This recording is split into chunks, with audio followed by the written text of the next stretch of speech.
তো ঢাকা শহরে আসে দেখলাম, যখন গাজীপুর কোর্টে গেলাম, আমি গাজীপুর কোর্টে যে মেশিনগুলি ব্যবহৃত হয় সেই মেশিনগুলি দেখে আমি আকাশ থেকে বললাম, কারণ একটা ফিল্টারে কয়েক সেকেন্ডের মধ্যে প্রায় 200 গ্রাম বা 250 গ্রাম বা 100 গ্রাম বা 150 গ্রাম আয়রন জমা পড়ে। তো আমি এরকম আয়রন কোনোদিন দেখিনি, আমি দেখে হতবাক হয়ে গেছি। তো ভাবলাম এটা মনে হয় কোর্টেরই সমস্যা। পরবর্তীতে আমি কৃষি গবেষণায় গেলাম, কৃষি গবেষণা ফিল্টার হয়ে দেখি কি সেম কাহিনী। সেখানে যেটা পার্থক্য হচ্ছে, কোর্টের যে আয়রনটা সেটা হচ্ছে হলুদ আয়রন, কৃষি গবেষণার যে আয়রনটা সেটা হচ্ছে ব্ল্যাক আয়রন, মানে কালো আয়রন। তো অনেকগুলি এলাকা খোঁজ খবর নিয়ে দেখলাম যে ব্ল্যাক আয়রনটাই ঢাকা মানে গাজীপুরে বেশি বা ঢাকা শহরে বেশি। আয়রন মুক্ত পানি খাওয়ার জন্য মানুষের ফিল্টার ব্যবহার করা একান্ত জরুরি। যেমন আমার বাসায় আমি সাবমার্সিবলের পানি খাই, আমার বাসায় পানি তো প্রচুর ব্ল্যাক আয়রন, যেটা খেলে শরীরের জন্য গ্যাস্ট্রিক থেকে শুরু করে পানিবাহিত যে রোগগুলি আছে যেমন কলেরা, পেট ব্যথা, জন্ডিস ইত্যাদি রোগগুলি হয়ে থাকে। তো চাহিদার অতিরিক্ত কোনো কিছুই যদি হয়, সে যে কোনো খাবারই হোক না কেন, সেটা শরীরের জন্য অত্যন্ত ক্ষতিকর এবং আতঙ্কজনিত। সবারই উচিত ভালো ফিল্টার কিনে বিশুদ্ধ পানি। রিসেন্টলি আমি যাত্রাবাড়ির একটা লোকেশনে টুঙ্গিপাড়া বাস কাউন্টারে একটা ফিল্টার লাগাই। তো সেখানে স্টাফ ছিল প্রায় 24 জন। ওরা ফিল্টার পানি খেতে পারতো না, কারণ যেহেতু ওরা স্টাফ, ওদেরকে ফিল্টার পানি দেওয়া হতো না, ওদের বাজারে যে বোতলজাত পানি সে পানিটা খাওয়ানো হতো। তো সেই পানিতে প্রচুর শ্যাওলা জমে। তো এই পানি দেখে অনেকজনে খায় না, তখন যাদের সামর্থ্য আছে তারা বোতলজাত পানিটা কিনে কিনে খেত, আর যাদের সামর্থ্য নেই তারা ওই পানিটাই খেত। যখন আমি ফিল্টারটা নিয়ে গেলাম ওখানে, তো ওরা দেখে মানে এত আনন্দিত হয়েছিল, ঈদের চাঁদ দেখার মতো অবস্থা, যে কালকে ঈদ, আজকে ওরা চাঁদ দেখছে, কালকে নামাজ পড়তে যাবে, সবাই খাবে, এরকম অবস্থা। তারা ফিল্টার লাগানোর সাথে সাথে পানি নিয়ে দৌড়াদৌড়ি করে খাওয়া শুরু করলো। তো সেটাই হচ্ছে আমার সব থেকে আনন্দের বিষয়। অনেকগুলি লোক যদি একসাথে পানি খায় এবং পানি খেয়ে, শুধু পানি না, যে কোনো খাবারই খাক না কেন, খাওয়ার পরে যদি তারা খুশি হয়, এই খুশিটাই হচ্ছে আল্লাহর খুশি। আমার কাজের মূল উদ্দেশ্য হচ্ছে মানব সেবা করা। যেহেতু সবাই সবসময় মানুষের ক্ষতি করতে পারে, মানুষের সেবা বা মানুষের ভালো করার চিন্তা মানুষের মাথায় থাকে। তো আমি যেদিন জব নেই, তো যেহেতু আমি অ্যাডমিনে ছিলাম, তো ওখানে যারা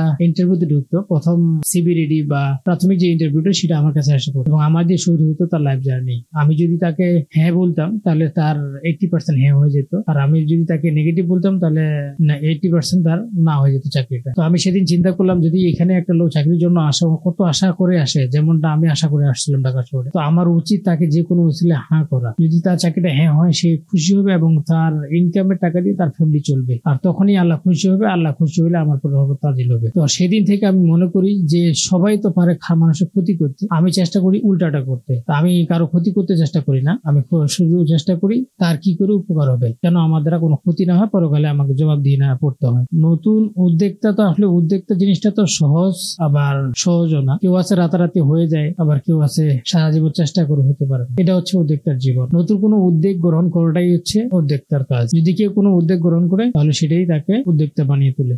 অভিজ্ঞতার আলোকে আমি বলতে চাই, নতুন যারা বেকার আছে, যারা একেবারে কিছুই করতে পারতেছে না, তার কোনো একটা জব হচ্ছে না, কোনো একটা কাজ করতে পারতেছে, তাদের জন্য একটা পরামর্শ, তারা যদি আমার থেকে বা আমার মতো কারো কাছ থেকে 15 দিনের, বেশি না, মাত্র 15 দিনের একটা বেসিক ট্রেনিং গ্রহণ করে, তাহলে সে প্রথম 15 দিন ট্রেনিং করার পর 16 দিন থেকে সে ইনকামের রাস্তায় চলতে পারবে, এবং 16 দিন থেকে 1 মাসের মাথায় সে কমপক্ষে 5 থেকে 50,000 পর্যন্ত ইনকাম করার সুযোগ আছে, যদি সে সৎ নিয়তে এবং সৎ ইচ্ছায় এবং নিজে কিছু করবে বলে মনে করে, নিয়ত করে, আল্লাহর উপর ভরসা করে নির্দ্বিধায় সে করতে পারবে। এবং আমি তাদের জন্য সবসময় রেডি আছি তাদেরকে সহযোগিতা করার জন্য। তো 15 দিন ট্রেনিং করার পরে তারা যার যার এলাকা থেকে যে এলাকায় থাকুক না কেন, তাকে ঢাকা শহরে আসতে হবে না। যদি সে ঢাকা শহরে থাকে ঢাকা শহরে কাজ করবে, যদি সে নারায়ণগঞ্জে থাকে নারায়ণগঞ্জে কাজ করবে, যদি সে দিনাজপুরে থাকে দিনাজপুরে কাজ করবে, সে যদি খাগড়াছড়িতে থাকে খাগড়াছড়ি কাজ করবে। যার যার এলাকা থেকে শহর কেন্দ্রিক, এই বিজনেসটা হচ্ছে শহর কেন্দ্রিক যেহেতু, আর কিছু জায়গা আছে যেখানে গ্রামেও চলে, পানিতে ময়লা বা আয়রন দুর্গন্ধ থাকে, সেখানেও তারা কাজ করতে পারবে এই বেসিক ট্রেনিং করার কারণে। তো সে যদি 15 দিনের বেসিক ট্রেনিং করে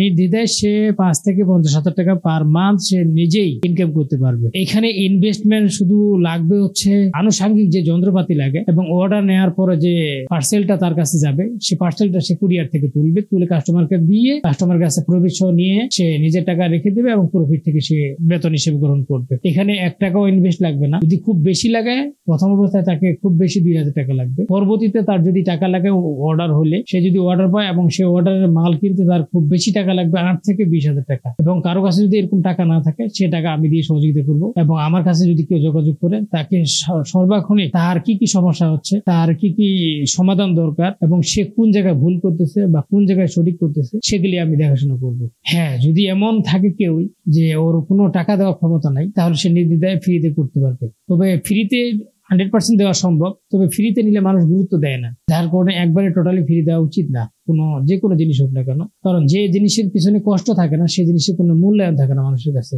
যেমন আমি 2 বছর চেষ্টা করার পরে এই জায়গায় আসি, এবং কেউ যদি একদিনে এই জিনিসটা পেয়ে যায়, সে কিন্তু এই আমার যে ব্যাকএন্ডে যে কষ্টটা এটা সে বুঝবে না। এটা বোঝার জন্য তাকে অবশ্যই কিছু অংশ পেমেন্ট করে সে ট্রেনিংটা করতে পারবে। সে প্রথম মাসে 5 থেকে 50,000 টাকা, সে হতে পারে 5,000, হতে পারে 2,000, হতে পারে 10,000, হতে পারে 20,000 সে ইনকাম করবে, এটা নিশ্চিত। মানে যদি সে মন থেকে চেষ্টা করে আর যদি লেগে থাকে তো প্রথম মাসেই সে ইনকাম করতে পারে। যেমন আমার একটা অভিজ্ঞতা বলি, আমি যেদিন চাকরিটা ছেড়ে দিই, দ্বিতীয় দিন আমি খুঁজলাম যে এই সোর্স মালগুলি কই পাওয়া যায়, এই সোর্সিং খুঁজলাম। তৃতীয় দিন সোর্সিং খোঁজার পর তৃতীয় দিন নামলাম আমি মার্কেটে। তো মার্কেট খুঁজতে আমার বাসা থেকে প্রায় 50 কিলো দূরে বা 30 কিলোর উপরে দূরে যায় আমি একটা কাস্টমার পাইলাম, সেখানে একটা প্রোডাক্ট সেল করলাম। সেখানে প্রথম দিনেই আমার প্রফিট হলো প্রায় 1900 টাকা। তো একদিনে যদি আমি 1900 টাকা প্রফিট করতে পারি, আর 4 দিন যদি আমি ইনকাম না করি, আবার 4 দিন পরে যদি আমি আবার 2,000 টাকা ইনকাম করতে পারি, তাহলে এভারেজ আমার 15 থেকে 30,000 টাকা মাসে চলে আসে নির্দ্বিধায়। যেমন আজকে আমি একটা ফিল্টার সেট আপ করে দিলাম, সেট আপ করে দেওয়ার পরে তারা নিজেরাই খুশি হয়ে আমাকে 600 টাকা দিয়েছে। তো এরকম যদি কেউ চেষ্টা করে ইনশাল্লাহ পারবে।